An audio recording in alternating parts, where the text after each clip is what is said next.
Jujutsu Kaisen and its world is a series of just cascading events and problems that, given the slightest change, could have just spiraled into something way worse. So I'm gonna ask the question, what if Sukuna took over Yuta's body?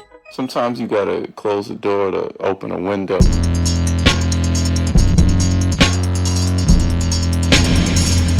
Okay, here is the setup. Everything that has happened within Jujutsu Kaisen and its universe up until chapter 212 happens as planned. Everything.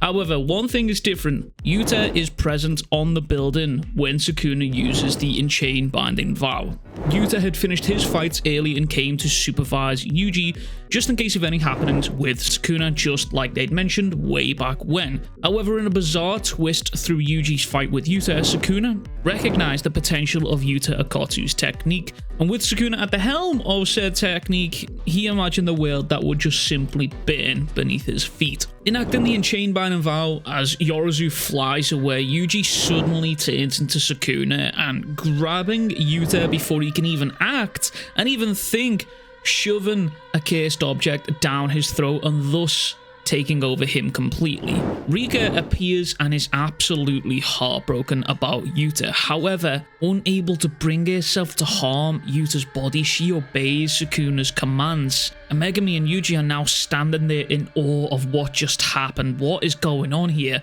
And Megami's soul shatters, completely recognizing that his sister isn't who he thought she was, and everything that he'd done throughout the series had basically been in vain. And the strongest person that he knew in the world currently that was on his side outside of Gojo is now Sukuna's personal meat puppet. Sukuna senses Yuta is starting to fight back. His soul isn't going down easy, and he decides that the best course of action would be essentially to wipe out his friends using his own curse technique. First, completely and utterly annihilating Yuji, and next deciding to have some fun with Megami to test out Yuta's body and its limits, almost recreating their first encounter when Sukuna took over Yuji all that way back then. He allows Megami to summon Mahoraga once more, and once more the two proceed to absolutely duke it out. However, Mahoraga once again buckles to the experience of Sukuna, and Sukuna haven't already beaten before, but now with the might of Yuta's techniques and overwhelming cursed energy reserves coupled with Rika helping,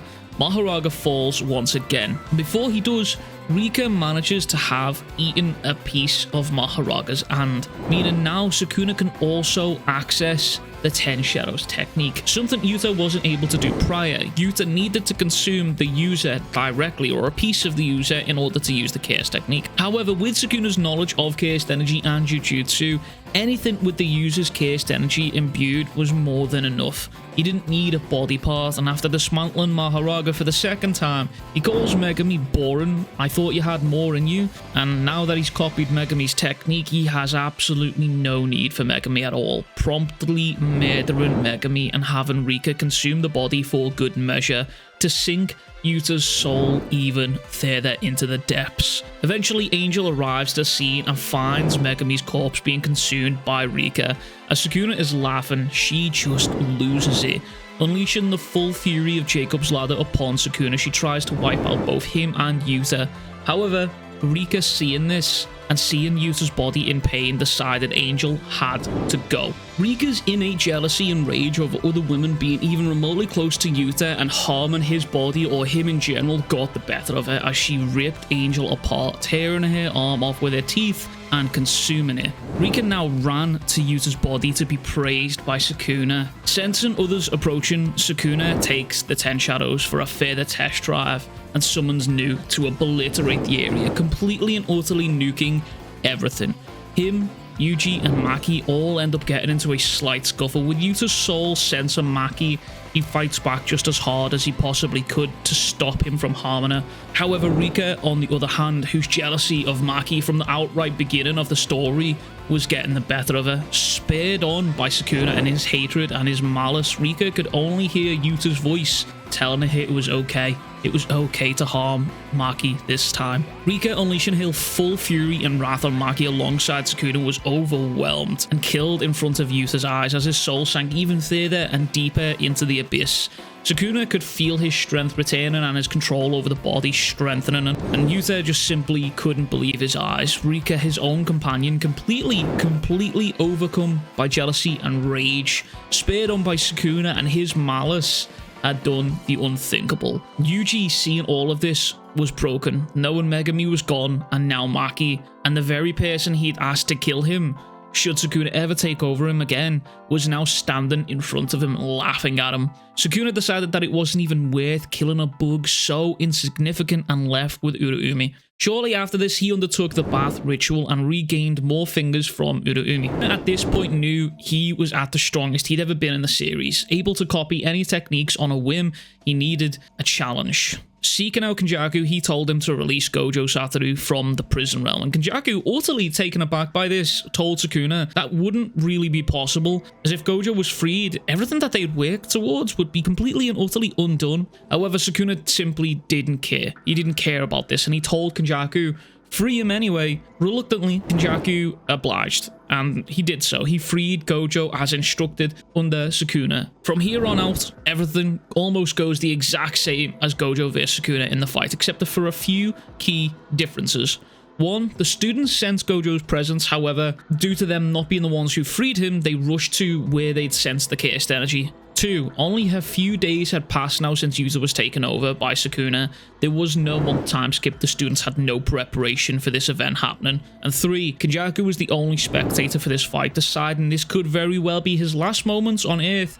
Should Gojo win, he wanted to see the spectacle. He thought he'd seen everything that he needed to at this point. The battle ensues, and this was Sukuna's final hurdle in completely and utterly subduing Yuta's soul here. From this point on, Gojo vs Sukuna begins with some key differences. Rika could fully manifest without a time limit, and this was due to Sukuna recognizing Yuta's lineage. The Sugawara lineage from Yuta here. Sukuna knew that Yuta could detain souls but also release them. Choosing to release Rika's soul in order to remove that, to move on and leave Yuta's body behind, reverted back to a vengeful chaos spirit state form in order to secure the safety of Yuta's body. She had only one goal, just save Yuta and his body, meaning Sukuna could use his stored technique for however long he pleased. Fighting against Gojo from the start with Rika and Maharaga in tandem, having Rika take on the burden for Maharaga's adaptations here, Sukuna was absolutely free to use Domain Amp to neutralize Gojo's Infinity,